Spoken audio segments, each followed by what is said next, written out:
ಈಗ ನಮ್ಮ ಅಭಿಷೇಕ್ ದತ್ ಅವರು ನಾವು ಮಾತಾಡ್ತಾ ಇದ್ವಿ, ಆದಷ್ಟು ಬೇಗ ಜಿಲ್ಲಾ ಪಂಚಾಯತಿ ತಾಲೂಕು ಪಂಚಾಯತಿ ಚುನಾವಣೆಗಳು ಆಗ್ಬೇಕಾಗತ್ತೆ. ನಾವು ಇಲ್ಲಿ ಸ್ಥಳೀಯ ಸಂಸ್ಥೆಗಳ ಚುನಾವಣೆಗಳು ಮಾಡಿ ನಮ್ಮ ಕಾರ್ಯಕರ್ತರು ಮುಖಂಡರಿಗೆ ಜವಾಬ್ದಾರಿಯನ್ನು ಕೊಡ್ತಕ್ಕಂಥದ್ದು ಆಗಬೇಕು, ಅಭಿವೃದ್ಧಿಗೆ ಮತ್ತಷ್ಟು ಬೇಗ ಕೊಡುವಂಥದ್ದು ಆಗಬೇಕು ಅಂತಕ್ಕಂಥ ಮಾತನ್ನು ನಾವು ಚರ್ಚೆ ಮಾಡ್ತಾ ಇದ್ವಿ. ಅದರಿಂದ ನಾನು ತಮ್ಮೆಲ್ಲರೂ ವಿನಂತಿಸ್ಕೊಳ್ತೇನೆ, ಇದೊಂದು ದೊಡ್ಡ ಅಭಿಯಾನ, ನೀವು ಚರ್ಚೆ ಮಾಡಬೇಕಾಗತ್ತೆ, ಎಲ್ಲದರಲ್ಲೇ ನೀವು ಚರ್ಚೆ ಮಾಡಲೇಬೇಕು ಈ ವಿಚಾರದಲ್ಲಿ. ಈಗ ಅವರು ಏನೇ ಮಾಡಲಿ, ಮೊನ್ನೆ ಯಾವುದೋ ಒಂದು ಕಾರ್ಯಕ್ರಮ ಮಾಡಿದ್ರು, ಅದರ ಹಿಂದೆ ಏನು ಮುಂದೆ ಏನು ಯಾವ ಉದ್ದೇಶಕ್ಕೆ ಮಾಡಿದ್ರು, ಆ ಕಾರ್ಯಕ್ರಮ ಎಷ್ಟು ಯಶಸ್ಸಾಯಿತು ಅದ್ರ ಬಗ್ಗೆ ನಾನೇನು ಚರ್ಚೆ ಮಾಡಕ್ಕೆ ಹೋಗೋದಿಲ್ಲ. ಆದರೆ ಯಾರ್ಯಾರು ಏನೇನು ಪ್ರಯತ್ನಗಳು ನಮ್ಮ ವಿಧಾನಸಭಾ ಕ್ಷೇತ್ರದಲ್ಲಿ ಮಾಡ್ತಾ ಇದ್ದಾರೆ ಅಂತಕ್ಕಂಥದ್ದು ದಯವಿಟ್ಟು ತಾವು ಗಮನಿಸಬೇಕು. ಇಲ್ಲಿರ್ತಕ್ಕಂಥವ್ರು ಎಲ್ಲರಿಗೂ ನಾನು ಮನವಿ ಮಾಡ್ತೇನೆ, ಪದೇ ಪದೇ ಇವತ್ತು ಕೆಲವು ವಿಚಾರಗಳನ್ನು ಇಟ್ಕೊಂಡು ನನ್ನ ಮೇಲೆ ಅಪಪ್ರಚಾರ ಮಾಡುವಂಥ ಕೆಲಸ ಮಾಡ್ತಾ ಇದ್ದಾರೆ. ದಯವಿಟ್ಟು ಸಭೆ ಆದಮೇಲೆ ಸ್ವಲ್ಪ ಅಲ್ಲಿ ನಮ್ಮ ಹಳೆ ಬಸ್ ಸ್ಟ್ಯಾಂಡ್ ಇತ್ತಲ್ಲ, ಅಲ್ಲಿ ಅಂಬೇಡ್ಕರ್ ಭವನ ಕಾಮಗಾರಿ ಒಳಗೆ ಓಡಾಡ್ತಾರೆ. ಒಂದ್ಸತಿ ನೀವು ಓಡಾಡಿ, ಯಾಕಂದ್ರೆ ಬಹಳ ಜನ ಗಮನಿಸಿರಲ್ಲ. ಅದನ್ನ ಒಂದ್ಸತಿ ನೋಡಿದ್ರೆ ಏನು ಇವತ್ತು ನಾವು ಚಿಂತಾಮಣಿಯಲ್ಲಿ ಅಭಿವೃದ್ಧಿಯ ದಿಕ್ಕನ್ನ ಯಾವ ರೀತಿ ತೆಗೆದುಕೊಂಡು ಹೋಗ್ತಾ ಇದ್ದೀವಿ ಅಂತಕ್ಕಂಥದ್ದು.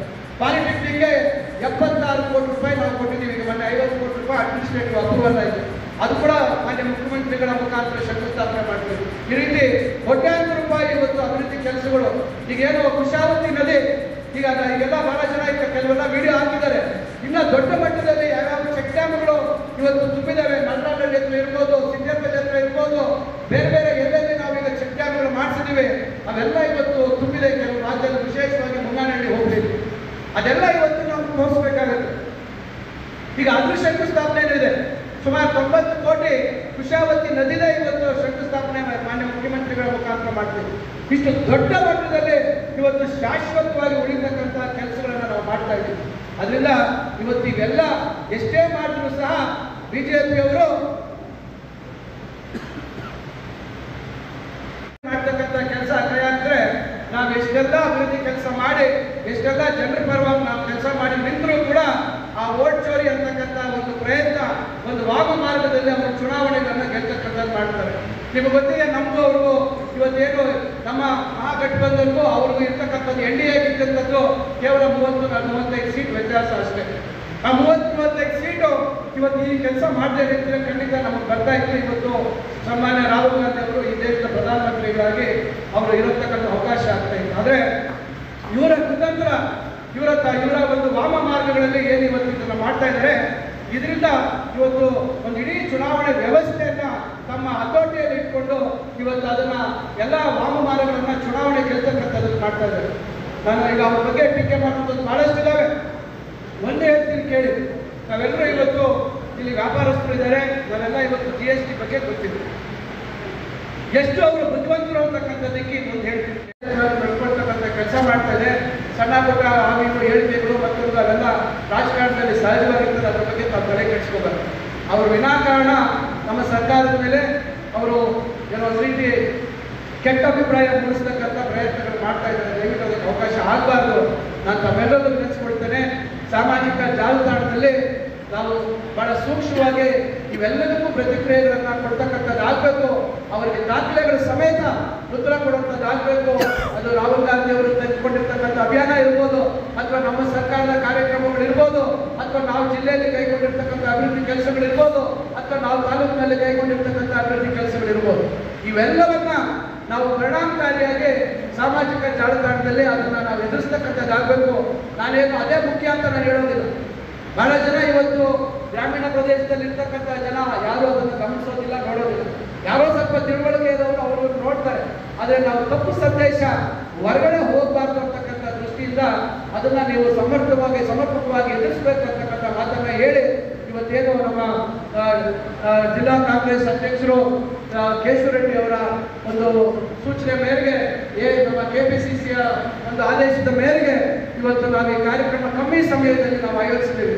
ನಾವು ಹೊರಗಡೆ ಮಾಡೋಣ ಅಂದ್ಕೊಂಡು ಇನ್ನೂ ದೊಡ್ಡದಾಗಿ, ಆದರೆ ಮಳೆ ಬರ್ಬೋದು, ಮೋಡ ಇದ್ದಿದ್ದ ವಾತಾವರಣದಿಂದ ನಾವು ಇದನ್ನ ಒಂದು ಛತ್ರದಲ್ಲಿ ಅಥವಾ ಯಾವುದೋ ಒಂದು ಹಾಲಲ್ಲಿ ಮಾಡೋಣ ಅಂತಕ್ಕಂಥ ಉದ್ದೇಶದಿಂದ ನಾವು ಮಾಡಿದ್ದೀವಿ. ನಾವೆಲ್ಲರೂ 33,000 ಕೋಟಿ ಅವರಿಗೆ LICಯಲ್ಲಿ ಇರ್ತಕ್ಕಂಥ ಇನ್ಶೂರೆನ್ಸ್ ಕಂಪನಿಯಲ್ಲಿ ಇರ್ತಕ್ಕಂಥ ದುಡ್ಡನ್ನು ಅವರಿಗೆ ಸಾಲ ರೂಪದಲ್ಲಿ ಕೊಡ್ತಾರೆ. ಪ್ರಪಂಚದ ಯಾವುದೇ ಬ್ಯಾಂಕ್ಗಳು ಅವರಿಗೆ ಸಾಲ ಕೊಡೋಕೆ ನಡೆಯಿಲ್ಲ. ಅವರ ಏನು ಬಂಡವಾಳ ಯಾವ ರೀತಿ ಬೆಳೆದಿದೆ 2014ರಿಂದ ಈಚೆಗೆ ಅಂತಕ್ಕಂಥದ್ದನ್ನು ನೋಡಬೇಕು. ಈಗ ಬಹಳಷ್ಟು ಜನ ಇವತ್ತು ಸಾಮಾಜಿಕ ಜಾಲತಾಣದಲ್ಲಿ ಅದ್ರ ಬಗ್ಗೆ ಟೀಕೆ ಮಾಡ್ತಾ ಇದ್ದಾರೆ. ಆದರೆ ಅದನ್ನು ಮುಚ್ಚುವಂತ ಕೆಲಸನೂ ಅವರೇ ಬೇರೆಯವರು ಮಾಡ್ತಾ ಇದ್ದಾರೆ. ಯಾವ ಮಟ್ಟಕ್ಕೆ ಇವರು ಜನರನ್ನ ಯಾಮಾರಿಸ್ತಾರೆ ಅಂತಕ್ಕಂಥದ್ದನ್ನ ನಾವು ಗಮನಿಸಬೇಕು ಅಂತಕ್ಕಂಥ ಮಾತನ್ನ ಈ ಸಂದರ್ಭದಲ್ಲಿ ಹೇಳ್ತಾ, ಬೆಂಗಳೂರಿನಲ್ಲಿ 5 ಗಂಟೆಗೆ ಮತ್ತೊಂದು ಕಾರ್ಯಕ್ರಮ ಇದೆ. ಅದರಿಂದ ನಾನು ಹೆಚ್ಚು ಮಾತಾಡಕ್ಕೆ ಹೋಗೋದಿಲ್ಲ. ದಯವಿಟ್ಟು ತಾವು ಎಚ್ಚರಿಕೆಯಿಂದ ಇರಬೇಕು. ನಾವು ಹಗಲಿರುಳು ಇವತ್ತು ಸರ್ಕಾರ, ಮಾನ್ಯ ಮುಖ್ಯಮಂತ್ರಿಗಳಾಗಿರ್ತಕ್ಕಂಥ ಸಿದ್ದರಾಮಯ್ಯನವರು, ಮಾನ್ಯ ಡಿ.ಕೆ. ಶಿವಕುಮಾರ್ ಅವರು, ಇವರೆಲ್ಲರೂ ನಾವು ಯಾರೂ ಮಾಡದೇ ಇರ್ತಕ್ಕಂಥ ಕಾರ್ಯಕ್ರಮಗಳನ್ನ ತರುವಂತ ಕೆಲಸ ಮಾಡಿದ್ದೀವಿ. 5 ಗ್ಯಾರಂಟಿಗಳನ್ನ ಯಶಸ್ವಿಯಾಗಿ ಅನುಷ್ಠಾನ ಮಾಡಿದ್ದೀವಿ. ನೀವೆಲ್ಲ ಮರ್ತೋಗ್ತಿದ್ದೀರಾ, ಅದ್ರ ಬಗ್ಗೆ ಏನು ಕೇಳೋದಿಲ್ಲ. ಇವತ್ತು ಈ ದೇಶದಲ್ಲಿ ಅನುಷ್ಠಾನ ಮಾಡಿದ್ವಿ. ಯಾವ ವರ್ಷದಲ್ಲಿ ಅನುಷ್ಠಾನ ಆಯಿತು? 2016ರಲ್ಲಿ 17ರಲ್ಲಿ ಇವತ್ತು GST ದೇಶದಲ್ಲಿ ಅನುಷ್ಠಾನ ಆಯಿತು. ಕಾಂಗ್ರೆಸ್ ಪಕ್ಷ ಮನಮೋಹನ್ ಸಿಂಗ್ ಅವರ ಒಂದು UPA ಸರ್ಕಾರದಲ್ಲಿ GST ತರಬೇಕು ಅಂತ ಇವರೆಲ್ಲ ವಿರೋಧ ಮಾಡಿದ್ರು. ಇವರು GST ತಂದೆ ಗಳಿಗೆಯಿಂದ ಮಾನ್ಯ ರಾಹುಲ್ ಗಾಂಧಿ ಅವರು ಇದು ಬಹಳ ಅವೈಜ್ಞಾನಿಕ, ನೀವೇನು ಇವತ್ತು ಸ್ಲ್ಯಾಬ್ಸ್ ಫಿಕ್ಸ್ ಮಾಡಿದ್ದೀರಾ 28%, 18%, 12%, ಇದೆಲ್ಲ ಅವೈಜ್ಞಾನಿಕ, ನೀವು ಬಡವರ ಮೇಲೆ ದೊಡ್ಡ ಹೊರೆ ಆಗ್ತಾ ಇದ್ದೀರಾ ಅಂತಕ್ಕಂಥದ್ದನ್ನ ಹೇಳಿದ್ರು. ಕಡೆಗೆ ಅದನ್ನ ಗಬ್ಬರ್ ಸಿಂಗ್ ಟ್ಯಾಕ್ಸ್ ಅನ್ನು ಕೂಡ ತಂದ್ರು ರಾಹುಲ್ ಗಾಂಧಿ ಅವರು. ಇಷ್ಟೆಲ್ಲ ರಾಹುಲ್ ಗಾಂಧಿ ಅವರು ಕರೀತಾ ಇದ್ರೆ ಇವರೀಗ ಬಿಹಾರ್ ಚುನಾವಣೆ ಬಂತು ಅಂತ ಹೇಳಿ ಸ್ವತಂತ್ರ ದಿನಾಚರಣೆ ವೇದಿಕೆಯಲ್ಲಿ ಹೇಳ್ತಾರೆ GST ಅನ್ನು ಕಮ್ಮಿ ಮಾಡ್ತೀವಿ. ಮೊನ್ನೆ ನಮ್ಮ ನವರಾತ್ರಿ ಹಬ್ಬಕ್ಕೆ, ದಸರಾ ಹಬ್ಬಕ್ಕೆ ಕಮ್ಮಿ ಮಾಡಿಬಿಟ್ಟು ಇವರೆಲ್ಲರೂ ಹೋಗ್ತಾರೆ, ಎಲ್ಲ ಅಂಗಡಿಗಳಿಗೆ ಹೋಗೋದು, ಎಲ್ಲ ಕಡೆ ಹೋಗೋದು, ಜನಕ್ಕೆ ಸ್ವೀಟ್ ತಿನ್ಸೋದು. ನೋಡಿ ಹೆಂಗಿದೆ ಬುದ್ಧಿವಂತಿಕೆ. ಬರೆ ಹಾಕ್ದವರು ಅವರು.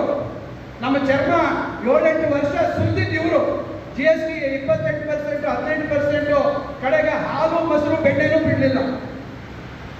ಅದ್ರ ಮೇಲೆ GST ಹಾಕಿ ನಮ್ಮ ಚರ್ಮ ಎಲ್ಲ ಸುಳಿದುಬಿಟ್ಟು ಈಗ ಅವರೇ ಹೋಗ್ಬಿಟ್ಟು ಜನರಿಗೆ ಸ್ವೀಟ್ ತಿನ್ಸೋದು. GST ಕಮ್ಮಿ ಮಾಡಿದ್ದಾರೆ, ಮೋದಿ ಅವರು ನಿಮಗೆಲ್ಲ ಒಳ್ಳೇದು ಮಾಡಿದ್ದಾರೆ. ಯಾವ ನ್ಯಾಯ? ದಯವಿಟ್ಟು ಯೋಚನೆ ಮಾಡಿ ನೋಡಿ, ಎಷ್ಟು ಬುದ್ಧಿವಂತಿಕೆ ಇದೆ. ದಯವಿಟ್ಟು ಯೋಚನೆ ಮಾಡಿ. ನನಗೆ ಇರ್ತಕ್ಕಂಥವ್ರು ಎಲ್ಲರೂ ಹೇಳ್ತಕ್ಕಂಥದ್ದು ಇದಕ್ಕಿಂತ ಬುದ್ಧಿವಂತ ಏನಾದ್ರು ಸಿಗ್ಲಿಕ್ಕೆ ಸಾಧ್ಯ ಇದೆಯಾ? ದಯವಿಟ್ಟು ನೀವು ಜನರಿಗೆ ಈ ವಾಸ್ತವಾಂಶನ ಮುಗಿಸತಕ್ಕಂಥ ಕೆಲಸ ಆಗಬೇಕು. ಇವರು ಬಹಳ ಜನರನ್ನ ಬರೀ ಯಾಮಾರಿಸ್ಕೊಂಡು ಹೋಗುವಂಥದ್ದು ಮಾಡ್ತಾ ಇದ್ದಾರೆ. ನಿನ್ನೆ ಮೊನ್ನೆ ನೋಡಿ ಪತ್ರಿಕೆಗಳಲ್ಲಿ ಬರ್ತಾ ಇದೆ, ಕೋಟಿ ಇವತ್ತು 75,000 ಕೋಟಿಗಳನ್ನ 4 ವರ್ಷಗಳಲ್ಲಿ ಅದಕ್ಕೆ ವಿನಿಯೋಗಿಸ್ತಕ್ಕಂಥದ್ದು. ಪ್ರತಿ ವರ್ಷ 18,000 ಕೋಟಿ ಅದಕ್ಕೆ ನಿಗದಿ ಮಾಡ್ತಕ್ಕಂಥ ಕೆಲಸವನ್ನ ಮಾಡಿದ್ದಾರೆ. ಅಷ್ಟು ದೊಡ್ಡ ಏನು ಬಹಳ ದೊಡ್ಡ ಒಂದು ವಿಚಾರ. ಅಲ್ಲಿ ರೈತರಿಗೆ ಪರಿಹಾರ ಮೊತ್ತವನ್ನು ಕೂಡ ಜಾಸ್ತಿ ಮಾಡಿ ರೈತರಿಗೆ ಸಂತೋಷ ಆಗ್ತಕ್ಕಂಥ ರೀತಿಯಲ್ಲಿ ಪರಿಹಾರವನ್ನು ಕೊಟ್ಟು ಸುಮಾರು 137 TMC ಹೆಚ್ಚುವರಿ ನೀರಿನ ಶೇಖರಣೆ ಮಾಡುವಂಥ ಕೆಲಸವನ್ನ ಮಾಡ್ತಾ ಇದ್ದಾರೆ. ಇವತ್ತೆಲ್ಲರೂ ಕೃಷ್ಣ ಮತ್ತೊಂದು ಮಾತಾಡ್ತಾ ಇದ್ದಾರೆ. ಇವತ್ತು ಎಷ್ಟು ವರ್ಷಗಳ ಸಮಸ್ಯೆ ಇವತ್ತು ಅನ್ಮಟ್ಟಿ ವಿಚಾರ, ದಯವಿಟ್ಟು ಅರ್ಥ ಮಾಡ್ಕೊಳ್ಳಿ. ಇವತ್ತು ನಮ್ಮ ಭಾಗದಲ್ಲೂ ಅಷ್ಟೇ ಹೆಚ್ಚಿನ ಒಳ್ಳೆ ಪೈಪ್ಲೈನ್ ಕಾಮಗಾರಿ ತ್ವರಿತವಾಗಿ ಆಗಬೇಕು ಅಂತಕ್ಕಂಥದ್ದು ಮುಖ್ಯಮಂತ್ರಿಗಳಿಗೆ ಆಗಲೇ ಸೂಚನೆ ಕೊಟ್ಟಿದ್ದಾರೆ. ಯಾವುದೇ ರೀತಿ ಹಣಕಾಸಿನ ಸಮಸ್ಯೆ ಆಗದ ರೀತಿಯಲ್ಲಿ ಅದನ್ನ ನಾವು ಮಾಡ್ತೀವಿ ಅಂತಕ್ಕಂಥ ಭರವಸೆ ಮಾನ್ಯ ಮುಖ್ಯಮಂತ್ರಿಗಳು ಕೊಟ್ಟಿದ್ದಾರೆ. ಅದರಿಂದ ಇವೆಲ್ಲ ಹಲವಾರು ಇವತ್ತು ಕಾರ್ಯಕ್ರಮಗಳು ಇವತ್ತು ನಾವೇನು ಕೈಗೊಳ್ಕೊಂಡಿದ್ದೀವಿ ಸರ್ಕಾರದಲ್ಲಿ, ಅದನ್ನ ಹೆಚ್ಚು ಪ್ರಚಾರ ಮಾಡ್ತಕ್ಕಂಥದ್ದು ಆಗಬೇಕು. ಬೆಂಗಳೂರಿನ ವಿಚಾರದಲ್ಲಿ ಅಪಪ್ರಚಾರವನ್ನು ಮಾಡ್ತಾ ಇದ್ದಾರೆ. ಬೆಂಗಳೂರಿಗೆ ಇವತ್ತು ಪ್ರತ್ಯೇಕವಾಗಿ ಸುಮಾರು 7,000 ಕೋಟಿ ಮಾನ್ಯ ಮುಖ್ಯಮಂತ್ರಿಗಳು ಬಜೆಟ್ ಅನ್ನು ತೆಗೆದಿದ್ದಾರೆ. ಈಗಾಗಲೇ ನಿಮಗೆ ಗೊತ್ತಿದೆ, ನಮಗೆ ಮಳೆ ಕಮ್ಮಿ ಇದೆ, ಆದರೆ ನಿರಂತರವಾಗಿ ಬೆಂಗಳೂರಲ್ಲಿ ಮಳೆ ಸುರಿತಾ ಇದೆ. ನಿರಂತರವಾಗಿ ಮಳೆ ಸುರಿತಾ ಇದ್ರೆ ನೀವು ಯಾವ ಗುಂಡಿ ಮುಚ್ಚಲಿಕ್ಕೆ ಸಾಧ್ಯ ಇದೆ? ದೇವರು ಮುಚ್ಚಬೇಕು. ಒಂದ್ ಕಡೆಯಿಂದ ಇವತ್ತು ಸಿಮೆಂಟ್ ಕಾಂಕ್ರೀಟಿಂಗ್ ನಡೀತಾ ಇದೆ, ವೈಟ್ ಟಾಪಿಂಗ್ ಆಗ್ತಾ ಇದೆ, ಗುಂಡಿ ಮುಚ್ಚೋ ಕೆಲಸನೂ ಪ್ರಾರಂಭ ಆಗಿ ಮಾಡ್ತಾ ಇದ್ದಾರೆ. ಆದ್ರೆ ಆಗಿಂದಾಗೆ ಮಳೆ ಅಡಚಣೆ ಕೊಡ್ತಾ ಇದೆ, ಮಳೆ ತೊಂದರೆ ಆಗ್ತಾ ಇದೆ. ಇವೆಲ್ಲ ಇದ್ರೂ ಸಹ ಇದನ್ನ ಯಾವ ರೀತಿ ಬಿಂಬಿಸ್ತಾ ಇದ್ದಾರೆ ಅಂದ್ರೆ, ಏನು ಹಿಂದೆ ಏನು ಗುಂಡಿಗಳೇ ಬಿದ್ದಿರಲಿಲ್ಲ, ಎಲ್ಲ ಈಗಲೇ ನಮ್ಮ ಸರ್ಕಾರ ಬಂದ ಮೇಲೆ ಈ ವರ್ಷ ಎಷ್ಟು ಮಳೆ ಆಗಿದೆ ಬೆಂಗಳೂರಲ್ಲಿ ಅಂತಕ್ಕಂಥದ್ದು ನಾವು ನೀವು ಊಹಿಸಲಿಕ್ಕೆ ಸಾಧ್ಯ ಇಲ್ಲ. ಇಡೀ ರಾಜ್ಯದಲ್ಲಿ ಇವತ್ತು ಅತಿ ಹೆಚ್ಚು ಮಳೆ ಆಗಿದೆ. ಆದರೆ ನಮ್ಮ ಚಿಕ್ಕಬಳ್ಳಾಪುರ ಜಿಲ್ಲೆ ಮತ್ತು ಕೋಲಾರ ಜಿಲ್ಲೆಗಳಲ್ಲಿ ಬಹಳ ಕಮ್ಮಿ ಮಳೆ ಆಗಿದೆ ಅಂತ ನನಗಾಗಲೇ ಮಾನ್ಯ ಮುಖ್ಯಮಂತ್ರಿಗಳು ಗಮನಕ್ಕೆ ತಂದಿದ್ರೆ, ಕುಡಿಯೋ ನೀರಿನ ಸಮಸ್ಯೆ ಆಗಿದೆ ನಮಗೆ, ದಯವಿಟ್ಟು ಬೇರೆ ಕಡೆ ಅತಿವೃಷ್ಟಿ ಆಗಿದೆ, ನಮಗೆ ಅನಾವೃಷ್ಟಿ, ನಮಗೆ ಬರಗಾಲದ ಪರಿಸ್ಥಿತಿ ನಿರ್ಮಾಣ ಆಗ್ತಾ ಇದೆ ಅಂತಕ್ಕಂಥ ಮಾತಾಡಿದ್ವಿ. ಮೊನ್ನೆ ಸ್ವಲ್ಪ ಜಡಿಯಲ್ಲಿ ಸ್ವಲ್ಪ ಅಲ್ಲಿ ಸ್ವಲ್ಪ ನೀರು ಬಂದಿದೆ. ಆದರೆ ಬಹುತೇಕ ಕೆರೆಗಳು 1-2 ಹೋಬಳಿಯಲ್ಲಿ ಮಾತ್ರ ಕೆಲವು ಕೆರೆಗಳಿಗೆ ನೀರು ಬಂದಿದೆ. ಕೈವಾರ ಹೋಬಳಿ ಕಡೆ ಅಂತೂ ಯಾವುದೋ ನೀರೇ ಬಂದಿದೆ. ಬಹುತೇಕ ಬಹಳಷ್ಟು ಕಡೆ ಎಲ್ಲೂ ನಮ್ಮ ನೀರೇ ಬಂದಿಲ್ಲ. ಬರೀ ಮುಂಗಾನಲ್ಲಿ ಒಬ್ಬರಲ್ಲಿ ಸ್ವಲ್ಪ ಸ್ವಲ್ಪ ಆ ಕಡೆ ಕೆಲವು ಭಾಗದಲ್ಲಿ ಶಿಡ್ಲಘಟ್ಟ ಮತ್ತೊಂದು ಕಡೆಯಿಂದ ಬಂದಿರ್ತಕ್ಕಂಥ ನೀರು ಬಿಟ್ಟರೆ ಬೇರೆ ನೀರು ಬಂದಿಲ್ಲ ನಾವು. ಅದರಿಂದ ನಾನು ತಮ್ಗೆ ಹೇಳುವಂಥದ್ದು ಇಷ್ಟೇ, ಇವತ್ತು